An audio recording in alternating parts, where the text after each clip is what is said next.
Hello friends, welcome to the Exams Made Simple. So we are back with the Indian Express initiative. So you don't have to ask again and again कि ये initiative चालू रहेगा कि नहीं रहेगा.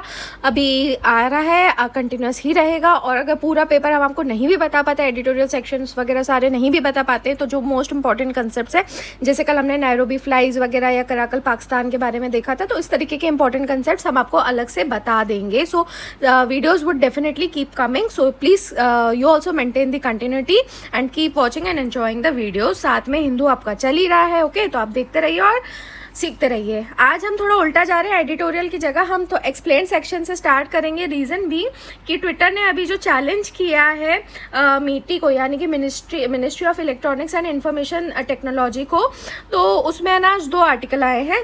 तो पहले हम एक्सप्लेन सेक्शन में ये जिस सेक्शन के अंडर इसको किया है, सेक्शन 69A, उसको थोड़ा समझेंगे, आईटी एक्ट और क्या है, और उसके बाद में फिर हम एडिटोरियल वाले पोर्शन में जाके कुछ एक्स्ट्रा चीज़ें समझेंगे. ओके, तो देख लेते हैं. तो अभी क्या हुआ है कि ये मीटी जो मिनिस्ट्री है उसके अगेंस्ट ट्विटर ने ये लीगल एक्शन लिया है कर्नाटका हाई कोर्ट में. और ये कि मतलब मिनिस्ट्री जो है वो कंटिन्यूसली कंटेंट को ब्लॉक करने के ऑर्डर्स दे रही है अंडर सेक्शन 69A. ओके, तो सेक्शन 69A आपको याद रखना है आईटी एक्ट का. इसमें गवर्नमेंट जो है वो ऑर्डर्स दे सकती है ब्लॉक करने के कुछ भी सोशल कंटेंट को. ओके, नॉट कुछ भी, अब मैं आपको बताऊंगी कि एग्जैक्टली किस कंटेंट को. तो याद रखना, पहली बात तो आईटी एक्ट 2000 में आया था. अब ये 69A जो है, रिमेंबर दिस कि इसमें सेंटर जो है ब्लॉकिंग ऑर्डर्स इशू कर सकती है सोशल मीडिया इंटरमीडिएटरीज जैसे ट्विटर, फेसबुक वगैरह हो गए इनको, इन दी इंटरेस्ट ऑफ. अब देखो, ये चीज़ बहुत ज़्यादा इंपॉर्टेंट है और यही आपको याद रखना है. In the interest of sovereignty and integrity of India, defence of India, security of the state, friendly relations with foreign states, public order, या फिर इन सब चीज़ों में से किसी भी चीज़ का इंसाइटमेंट ना हो. ठीक है, कोई भी मतलब अगर कॉग्निजेबल ऑफेंस है ऐसा, तो उसका इंसाइटमेंट ना हो. ऐसे केसेस में आप ब्लॉकिंग ऑर्डर इशू कर सकते हो. ओके, और उसके बाद भी जब ऐसा कोई रिक्वेस्ट गवर्नमेंट करती है तो फिर वो पहले रिव्यू कमेटी के पास जाता है, और ये जो ऑर्डर फिर इशू होता है ब्लॉक करने का, ये कॉन्फिडेंशियल होता है. ओके, तो अब ट्विटर ने क्यों फाइल किया है लॉ सूट, तो उसने कई रीजंस दिए हैं. पहले तो कहा है कि कई सारे जो ब्लॉकिंग ऑर्डर्स हैं वो प्रोसीजरली और सब्सटेंटिवली, यानी कि 69A के प्रोसीजर के अनुसार और उसके अंडर, उसके एम्बिट में आते ही नहीं है, डेफिशिएंट है ना. और इसके अलावा जैसे प्रायर नोटिस दिया जाता है तो वो भी नहीं दिया गया है ऐसे कंटेंट को पोस्ट करने से पहले यूजर्स को, जैसे उसको हटाने से पहले यूजर्स को प्रायर नोटिस देना चाहिए. फाइन. और उसके बाद में फिर ये भी मीटी नहीं समझा पा रही थी कि कैसे, मतलब 69A में अगर आप बोल रहे हो कि कोई चीज़ आती है, वो ऑर्डर आता है, तो वो समझा भी नहीं पा रहे थे. और उन्होंने मतलब काफ़ी ज़्यादा आर्बिट्ररली, और ट्विटर का कहना है कि बहुत डिस्प्रपोर्शनेट तरीके से कई सारे अकाउंट्स और पोस्ट को मतलब ऑर्डर दिया है हटाने का. ओके, और इनमें से कई ऐसे अकाउंट्स थे, ऑफिशियल अकाउंट्स थे कि दूसरी पॉलिटिकल पार्टीज़ के, और ट्विटर का कहना है कि इनको ब्लॉक करना हो सकता है कि राइट टू फ्री स्पीच का भी वायलेटिव हो. ओके, तो अब इसके पहले क्या क्या इवेंट्स थे वो इतना ज़्यादा ज़रूरी नहीं है, बस आप एक्चुअली में वही इनके बीच में टसल चल ही रहा था. और जून 26 को क्या हुआ था ना कि ट्विटर ने एक लिस्ट भी सबमिट करी थी, 80 अकाउंट और ट्वीट्स का उसमें पूरी लिस्ट दी थी, जो कि अभी ब्लॉक किए गए हैं, मतलब गवर्नमेंट के कहने पे 2021 में, है ना. तो इसमें एक फ्रीडम हाउस को भी ब्लॉक करने का था, और इसके अलावा जर्नलिस्ट, पॉलिटिशियंस, इन सबको, इनके और जैसे सपोर्टर्स थे फार्मर्स प्रोटेस्ट के, तो इन सब अकाउंट्स को हटाने की बात गवर्नमेंट ने की थी. ओके, अब ट्विटर का वैसे ट्रैक रिकॉर्ड क्या रहा है गवर्नमेंट ऑर्डर्स को कंप्लाई करने के लिए, तो ट्विटर की जो ट्रांसपेरेंसी रिपोर्ट है उसके अकॉर्डिंग जनवरी से लेके जून 2021 तक इंडिया 4th मतलब हाईएस्ट नंबर था इंडिया में जहां पे लीगल कंटेंट को हटाने की रिक्वेस्ट की थी कंपनी से. ठीक है, तो मतलब इतने सारे ऑलरेडी मतलब ट्विटर हटा चुका था. अब देख लेते हैं इसी से जुड़ा हुआ दूसरा आर्टिकल जो आया एडिटोरियल, टेक डाउन ट्रांसपेरेंसी. तो वही है, रिट पिटीशन हुआ है.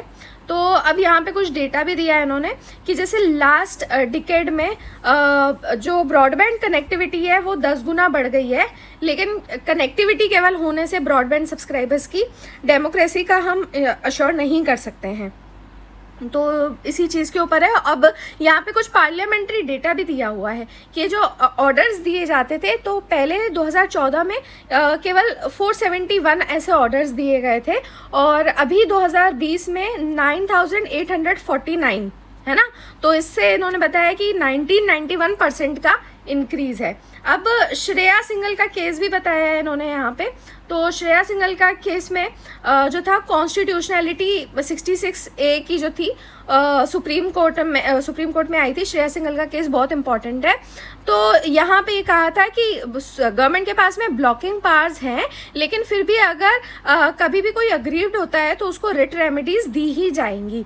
तो इसलिए जो पिटिशनर है वो चाहे तो हाई कोर्ट में अप्रोच कर सकता है। 66A में सुप्रीम कोर्ट ने कहा था ये श्रेया सिंघल केस में। ओके, अब जो मैंने आपको बताया है कि इसमें ब्लॉकिंग ऑर्डर्स के बारे में ट्विटर ने अपने ट्रांसपेरेंसी में बताया, उसी तरीके से इसने ल्यूमन डेटाबेस करके एक प्रोजेक्ट है जहाँ पे वो पूरी लीगल कंप्लेंट्स और ऐसी रिक्वेस्ट जहाँ पे कंटेंट को रिमूव करने के लिए कहा जाता है वो ट्विटर अपलोड करता है।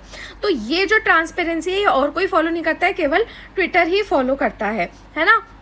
तो अब अगर एक सिटीजन के राइट के हिसाब से देखा जाए तो ये तो मतलब ऐसा हो गया ना कि ये वॉलंटरली कर रहा है ट्विटर। जब तक करेगा तब तक तो ठीक है, उसके बाद में हमको कैसे पता चलेगा कि कौन से कंटेंट को रिमूव करने के लिए कहा गया है। और ये अनसस्टेनेबल भी हो सकता है कि मतलब उनके ऊपर भी कोई थ्रेट वगैरह आए या क्या, किसी और जिसने ट्वीट किया उसके ऊपर थ्रेट आए, तो फिर ये सारी चीज़ें अनसस्टेनेबल भी हैं बिकॉज ये लीगल नहीं है, ये केवल एक वॉलंटरी चीज़ है ना। और इसके अलावा वही मैंने बताया कि जो यूज़र्स हैं जिनका कंटेंट ब्लॉक किया जाएगा उनको पहले से कोई शो कॉज नोटिस भी नहीं दिया जाता है, बस कंटेंट को हटा दिया जाता है या फिर उनके अकाउंट को जो है वो ब्लॉक कर दिया जाता है ना। और ये जो ब्लॉकिंग ऑर्डर होता है ये मैंने बताया कॉन्फिडेंशियल होता है, बट इसके अलावा याद रखना ये बहुत सीक्रेटली भी किया जाता है। तो अब क्या है कि एक इंफॉर्मेशन टेक्नोलॉजी रूल्स 2021 में आए थे, तो इसमें गाइडलाइंस ही थी इंटरमीडियरीज के लिए। और इसमें एक अमेंडमेंट था जिसने प्रपोज किया है कि एक GAC यानी ग्रीवेंस अपीलेट कमेटी को अपॉइंट किया जाए, जो कि एक गवर्नमेंट बॉडी रहेगी और जो भी सोशल मीडिया प्लेटफॉर्म्स के ऐसे अपील्स आती हैं उनके ऊपर डिसीजंस वगैरह सुनेगी कि उनको रिमूव करना है कि नहीं करना है। और इसमें यह है कि जो GAC है वो गवर्नमेंट अपॉइंटेड बॉडी तो रहेगी, लेकिन ये नहीं बताया है कि इसमें मतलब उनको राइट ऑफ हियरिंग रहेगा कि नहीं रहेगा, फिर वो अपने ऑर्डर पब्लिश कर सकते हैं कि नहीं कर सकते हैं, है ना। तो मतलब वही फ्लॉज है। तो आप ग्रीवेंस अपीलेट कमेटी बना तो रहे हो, लेकिन फिर से वही बात है कि उसमें जो सेंट्रल गवर्नमेंट है वो आर्बिटर है और इसमें मतलब वही स्पीच जो फ्री स्पीच है उसको हो सकता है कि उसको फिर से नुकसान पहुंचे। और जो सोशल मीडिया प्लेटफॉर्म्स भी हैं वो कोशिश यही करेंगे कि जो भी ऐसी कोई चीज़ आ रही है जो गवर्नमेंट के विरुद्ध है और उनके पसंद की नहीं है, ऐसे किसी स्पीच को सप्रेस करने की कोशिश करेंगे। तो इस तरीके की कमेटी भी जो गवर्नमेंट से ही पूरी रेगुलेट और गवर्नमेंट ही उसमें रहे, वो भी किसी काम की नहीं है। ओके, अब फिर से आ जाते हैं एक्सप्लेन सेक्शन के दूसरे आर्टिकल्स पे। तो less wheat on states plate. तो अब क्या हुआ है कि एक जो NFSA में अलॉट किया जाते थे ग्रेन्स, है ना, वीट और राइस जो अलॉट किए जाते थे उसको अभी इन्होंने थोड़ा सा रिवाइज किया है बिकॉज ऑफ मतलब वही वीट की स्केर्सिटी की वजह से। और अब क्या किया है कि 10 स्टेट्स में वीट एलोकेशन को कम कर दिया गया है, तो जिसकी वजह से गुजरात और यूपी दोनों ने कहा है कि भाई ये जो आपने नया रिवीजन किया है एलोकेशन का उसको रिवाइज करो। एक्चुअली में वही बात है कि जिन स्टेट्स में ज़्यादा वीट का कंजम्पशन होता है वो थोड़ी ना अचानक से मतलब राइस कंजम्पशन ज़्यादा करने लगेंगे, है ना। जिसकी जो ईटिंग हैबिट है, अगर आपकी आदत है कि आप रोटी ही ज़्यादा खाते हो तो थोड़ी ना आपको ज़बरदस्ती गवर्नमेंट बोले कि नहीं हम आपको चावल दे रहे हैं आप खाने लगो, ठीक है। तो वही है कि जो ओरिजिनल एलोकेशंस थे नेशनल फूड सिक्योरिटी एक्ट में उसमें है ना पर्टिकुलर वीट राइस का एलोकेशन रेशियो रहता है, तो फिर इन्होंने कहा कि उसको रिवाइज करो आप। एक्चुअली में 14 मई को ये आया था, रिवीजन आया था जिसमें फूड सेक्रेटरी ने अनाउंस किया था। क्या अनाउंसमेंट हुआ था ये भी इंपॉर्टेंट है, याद रख लो। जिन स्टेट्स में वीट इज टू राइस का जो रेशियो है वो 60:40 है, ठीक है, 60:40 वीट और राइस का रेशियो है। अब इसको क्या कर दिया जाएगा 40:60, है ना। और फिर उसके बाद में जहाँ पे 75:25 है वहाँ कर दिया जाएगा 60:40। तो कुल मिला के वीट का जो है हर कहीं कम कर दिया रेशो। और जहाँ पे राइस एलोकेशन बिल्कुल ज़ीरो है तो वहाँ पे उनको वीट ही मिलता रहेगा, वहाँ चेंज नहीं करेंगे। और उसी तरीके से स्टेट्स, नॉर्थ ईस्ट स्टेट्स हो गए, स्मॉल स्टेट्स हो गए, नॉर्थ ईस्ट स्टेट्स हो गए, स्पेशल कैटेगरी स्टेट्स हो गए, वहाँ का एलोकेशन इन्होंने चेंज नहीं किया है। तो अब फूड मिनिस्ट्री के अकॉर्डिंग ये मूव करने से, ऐसा मूव लेने से 61 लाख टन्स ऑफ वीट जो है वो अभी आगे के फाइनेंशियल ईयर में बच जाएगा। ठीक है, तो इसलिए 61 लाख टन वीट को बचाने के लिए इन्होंने ये किया है। और इसके पहले जो प्रधानमंत्री गरीब कल्याण अन्न योजना थी उसमें भी सेंटर ने कट अनाउंस किया था और उसमें भी मतलब ये उससे भी एस्टिमेटेड ये था कि 55 लाख टन जो वीट है वो बचेगा और उसकी जगह पे आपको उतना ही ज़्यादा हम राइस दे देंगे। तो अब कौन से स्टेट्स में इसका अफेक्ट पड़ा है, तो वीट कहाँ कहाँ कम हुआ है, तो वीट 10 स्टेट्स में कम हुआ है, Bihar, Jharkhand, Orissa, west Bengal, Delhi, UP, Gujarat, Maharashtra, MP और तमिलनाडु। तो इन स्टेट्स में, इन 10 स्टेट्स में जो बेनिफिशियरीज है एनएफएसए के वो 67% है। तो कायदे से 67% बेनिफिशियरीज पे इस चीज़ का असर पड़ेगा। तो अब ये गुजरात और यूपी जो है मैंने आपको बताया ये मेनली वीट कंज्यूमिंग स्टेट्स हैं, है ना। और यूपी में क्या था कि हर इंसान को हर महीने 3 किलो गेहूं और 2 किलो चावल मिलता था, लेकिन अब क्या होगा 2 kg वीट और 3 kg राइस, ऑपोजिट। और गुजरात में तो मतलब और ही वर्स, 3.5 किलो वीट मिलता था और 1.5 किलो राइस मिलता था हर महीने, जो अब चेंज होके केवल 2 किलो गेहूं और 3 किलो चावल। मतलब एलोकेशन दोनों में सेम है, लेकिन यहाँ पे गुजरात में काफ़ी ज़्यादा कम कर दिया है, वहाँ पे मेनली वीट कंजम्पशन होता है ना। तो इसकी वजह से काफ़ी बचत इन्हीं स्टेट्स में हो रही है कि 15.3 लाख टन दिया जाता था, उसकी जगह अब केवल 9.39 लाख टन जो है वीट जाएगा। ओके, और अब एनएफएसए में एक चीज़ थी कि अगर आपका एलोकेशन जो है वो करंट एलोकेशन से कम होता है, आपको अगर एनएफएसए में आपको कम एलोकेट होता है तो उसकी जगह पे आपको एक टाइड ओवर एलोकेशन दिया जाता था, एडिशनल मतलब इसमें आपको फूड ग्रेन दिया जाता था। लेकिन अब क्या कर दिया है ना, 3 स्टेट्स में, उत्तराखंड, केरला और तमिलनाडु में ये भी कर दिया है कि टाइड ओवर जो एलोकेशन आपको अगर गेहूं पे मिलता है तो वहाँ पे भी कट लगा दिया है। ठीक है, तो इसकी वजह से मतलब आपको एक्स्ट्रा ग्रेन उस कंडीशन में नहीं मिलेगा, ये टाइड ओवर एलोकेशन होता है। इसके बारे में आप मुझे थोड़ा और डिटेल बता सकते हो about the tide over allocation in NFSA, आप कमेंट सेक्शन में इसके बारे में बता सकते हैं। ओके, अब अगर देखा जाए कि कंजम्पशन की अगर बात की जाए तो सबसे ज़्यादा जो राइस कंजम्पशन होता है ना वो बिहार, झारखंड, उड़ीसा, वेस्ट बंगाल और तमिलनाडु में होता है। तो ओवरऑल एवरेज से अगर देखा जाए तो यहाँ पे तो चलो ठीक है कि मतलब बिहार, झारखंड, उड़ीसा, वेस्ट बंगाल और तमिलनाडु, याद रखना इन स्टेट्स में सबसे ज़्यादा राइस कंजम्पशन होता है। ओके, अब सवाल ये आता है कि वीट एलोकेशन को कट क्यों किया गया है।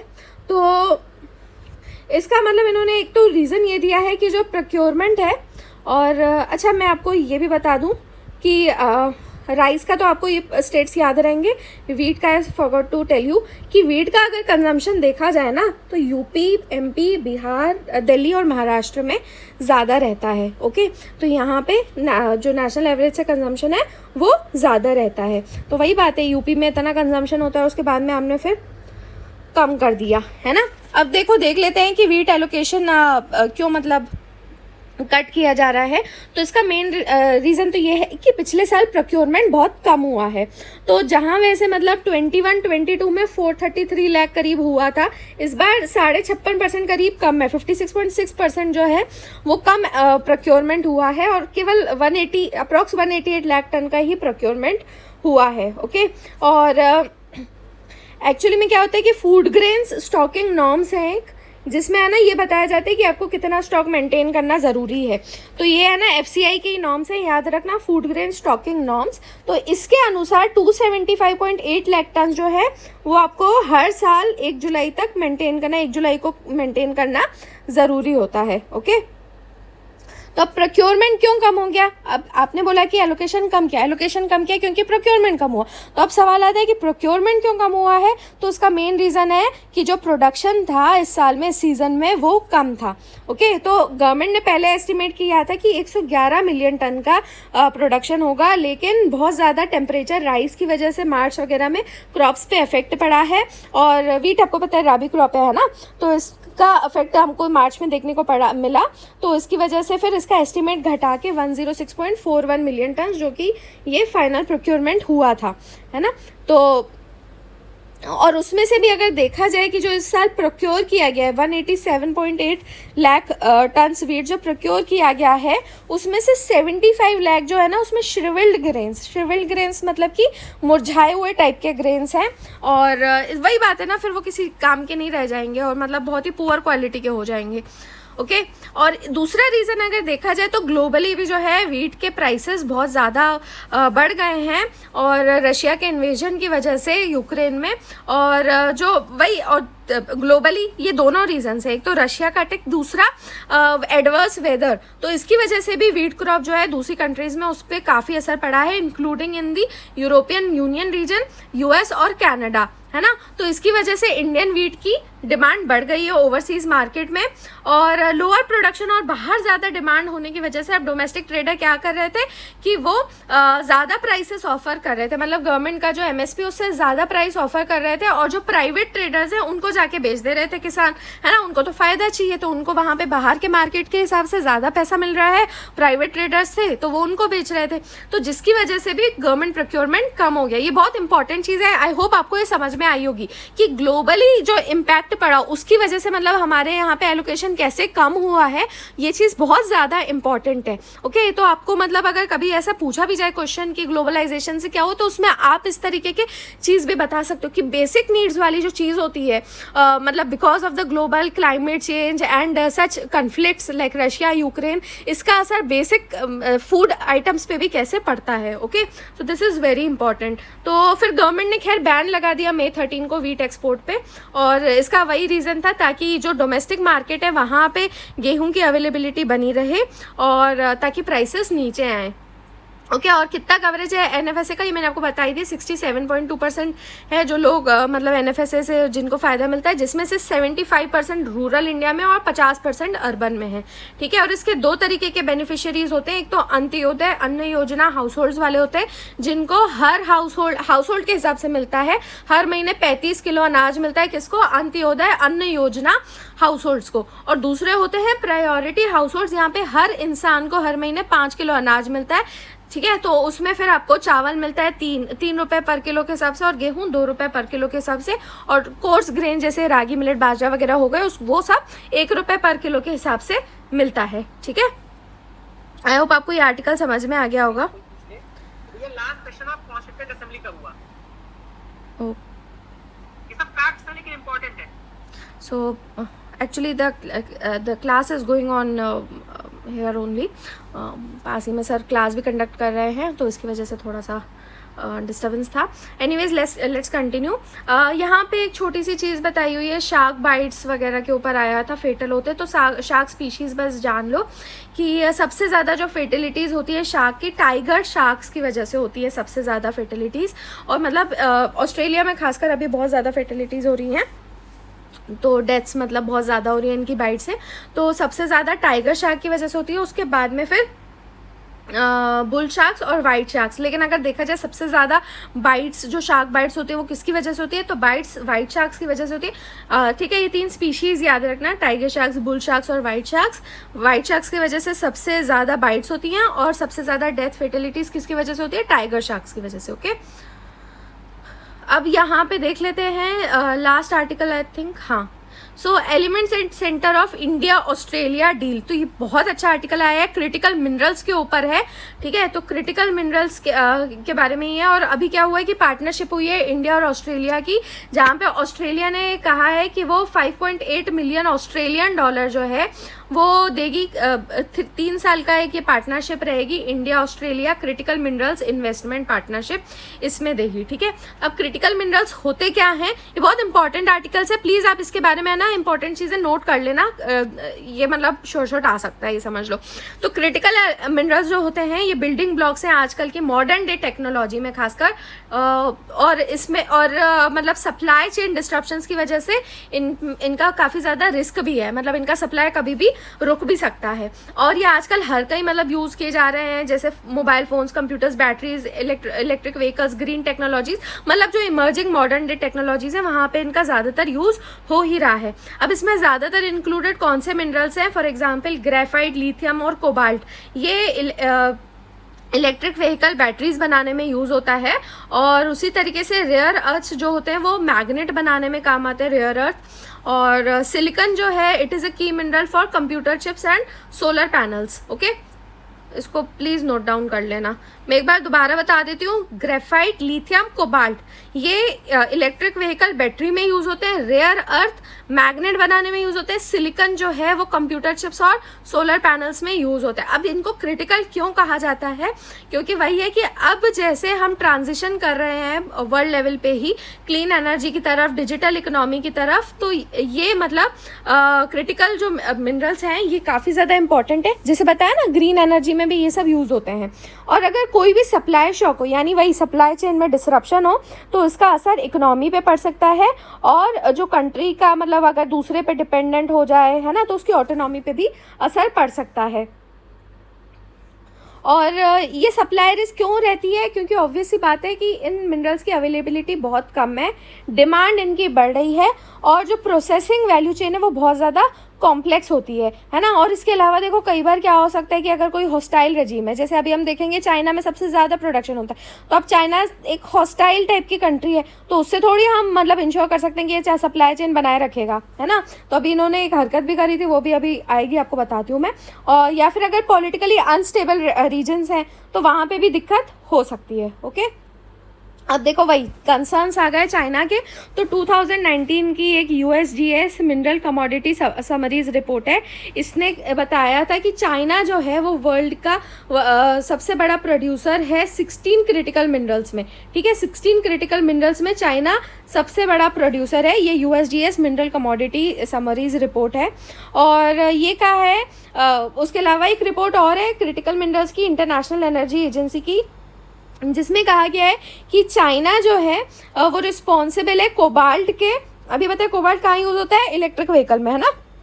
तो कोबाल्ट के 70% प्रोडक्शन, और रेयर अर्थ एलिमेंट जो मैग्नेट के लिए ज़रूर होता है उसके 60% ग्लोबल प्रोडक्शन में रिस्पॉन्सिबल है। तो ये डेटा था, अभी लेटेस्ट ही, ज़्यादा पुराना नहीं है, ये 2019 का है ना। तो और बाकी मिनरल्स में भी आप यहाँ पे देख सकते हो कि इसका शेयर काफ़ी ज़्यादा है। ओके, तो अब 2010 में इन्होंने क्या हरकत करी थी कि एक टेरिटोरियल डिस्प्यूट हो गया था जापान के साथ में, तो उन्होंने जो रेयर अर्थ एक्सपोर्ट्स जाते थे जापान में उसको पूरी तरीके से सस्पेंड कर दिया। तो देखो यहाँ पे बताया गया है कि मार्केट प्राइसेस कितना ज़्यादा जंप कर गए, मतलब 60% से सीधे 350% तक जंप कर गए थे, और बाद में फिर जब नॉर्मलाइज हुआ तो उन्होंने फिर से शिपमेंट्स शुरू कर दी है। तो इसी वजह से मतलब US ने भी है ना अपने आप को बचा लिया। 2021 में उन्होंने कहा भैया अपना पूरी जुगाड़ करो, और मतलब सप्लाई चेन पे दूसरों के ऊपर ज़्यादा डिपेंडेंट नहीं रहना है। तो उसी तरीके से इंडिया ने एक सेटअप करी है काबिल करके। काबिल क्या है, खनिज विदेश इंडिया लिमिटेड, खनिज विदेश इंडिया लिमिटेड। तो ये जॉइंट वेंचर है 3 पब्लिक सेक्टर कंपनीज का। किन किन का है, this is again a question for you. खनिज विदेश इंडिया लिमिटेड कौन सी 3 पब्लिक सेक्टर कंपनीज का जॉइंट वेंचर है। तो इन्होंने मतलब क्या किया, इस काबिल को क्यों बनाया गया है, ताकि जो क्रिटिकल और स्ट्रेटेजिक मिनरल्स हैं उनका सप्लाई बना रहे डोमेस्टिक मार्केट में। तो ये काबिल ने ही अब जो ऑस्ट्रेलिया की क्रिटिकल मिनरल्स फैसिलिटेशन ऑफिस है उसके साथ में MOU साइन किया है, ताकि एक रिलायबल सप्लाई बना रहे इंडिया में, ठीक है, ऑस्ट्रेलिया की तरफ से। तो ये था आज के आर्टिकल के बारे में। आई होप आपको अच्छा लगा होगा, एंड अच्छा लगा तो प्लीज़ लाइक करें और कमेंट कर सकते हैं, and please share the video, and thanks for watching. Have a nice day.